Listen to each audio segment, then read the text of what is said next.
یو مور ده څو بچي دي ورته؟ یو دوه درې څلور پنځه بچي دي. ښه، مور څو بچي راجوړي کړي که نه، همغه بچي بیا داسې وخت راشي چې هغه یو مور بیا ساتلی نه شي.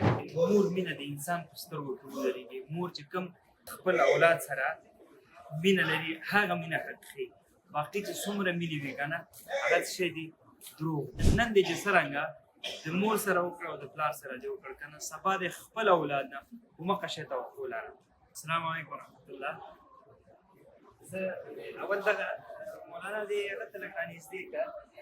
دا یو پیشو ده که نه، یو مور ده. څو بچي دي ورته؟ یو دوه درې څلور پنځه بچي دي. ښه، هغه مور دومره ستړې ده او سترګې پټې دي. خو دا پنځه بچي د دې په هغه سینو باندې نښتي دي که نه، خپله غذا دې خوري که نه. هغه مور یې څومره کمزورې ده، تاسو ورته وګورئ، ښکاري درته. یو دا ده، یوه هغه هم څومره ستړې ده، هغه هم تاسو ته ښکاري. دا هم وګورئ، تاسو ته ښکاري. څه بچي دقیق دي که نه. زما دې پیشو ته نظر شو، تاسو دا وګورئ، دې ته مې نظر شو. ښه نږدې ځای نه وګورئ.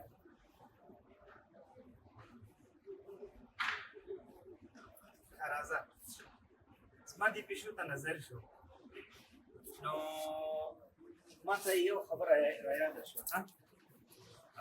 یو خبره دا رایاده شوه، اول به دا موقع درته دا دی، عایشې ابۍ امهات المؤمنین عایشې ابۍ هغه مسجد دی، نو مکه کې چې څوک بیا راځي دې ځای کې عمره چې کوي که نه، دلته احرام دې ځای احرام تړي او دې ځای نه 2 رکعته نفل کوي، بیا دې ځای نه نیت کوي، بیا د حرم حدود شروع کېږي که نه. دا د حرم په حدودو کې نه دی. نو خبر مې موضوع د هغه وه میندو باره کې که نه، مورګانو باره کې. هغه څنګه وایي مور څو بچي راجوړي کړي که نه، همغه بچي بیا داسې وخت راشي چې هغه یو مور بیا ساتلی نه شي. وایي چېرته داسې څه د کونډې زمن وی و، هغې چې کله دا مورکۍ دا لوی کړ، خو الله تعالی لوی کړ، دې په ځان سختۍ هر څه تېرې کړې. وایي چې کله داسې وخت راغی چې دا هر بچی په خپله ښځه شو، مثال هغې ښځې وکړې، بچي شول، بیا دا مور منځ کې پاتې وه که نه. نو دوی چې جدا کېدل، وایي تقسیمات وشوه، دا مور یو ویل چې ته به دې واخلې، بل به بل ویل چې ته دې واخله. نو هغه مور په منځ پاتې وه که نه، هر یو خپل بچي واخیستل او همداسې پاتې شول. زه چې کله دغه ته راغلم، دغه صحنه مې ولیدله، باور په خدای وکړئ. ښه، هغه د مور مینه د انسان په سترګو کې ودرېږي. مور چې کوم خپل اولاد سره مینه لري، هغه مینه حقیقي. باقي چې څومره مینې وي که نه، هغه څه شی دي؟ دروغ، چې په هغې باندې هېڅ اعتبار ونه کړي. والله لازم یوازې حقیقي مینه د چا وي؟ د مورې وي. همدغه وجه ده چې الله تعالی د مور او د پلار په باره کې په قرآن کې ډېر ښایسته آیات ذکر کړی که نه. وقضا ربک الا تعبدوا الا ایاه وبالوالدین احسانا که نه. او بیا ورپسې ولا تقل لهما اف ولا تنهرهما. نو اوف قدر خپل مور او پلار ته مه کوي. بل موږ تاسو همیش وایي چې الله زما وبخي او زما مور او پلار وبخي. رسول الله صلی الله علیه وسلم ته یو څوک راغلی وایي چې الله په ما باندې زیات حق د چا دی؟ 3 ځله ورته مور یاده کړه او بیا یو ځل پلار یاد کړه. پلاران دې نه خفه کېږي، پلاران هم په اولاد باندې څومره دی. زه فقط دغه یو پیغام تاسو ته لرم چې نن دی، او دا ډېر اهم پیغام دی، دا ویډیو که تر اوسه د شیر کړي نه، د شیر بټن هم ووهه، په دې کې اجر هم شته دی.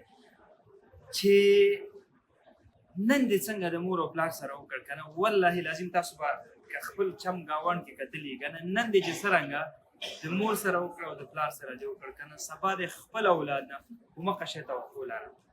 دا به تاسو معلومات کړئ چې نن دې څرنګه چلند د مور سره وکړه او د پلار سره دې وکړه که نه، سبا د خپل اولاد نه 120 سلنه کې هم دا توقع لرم.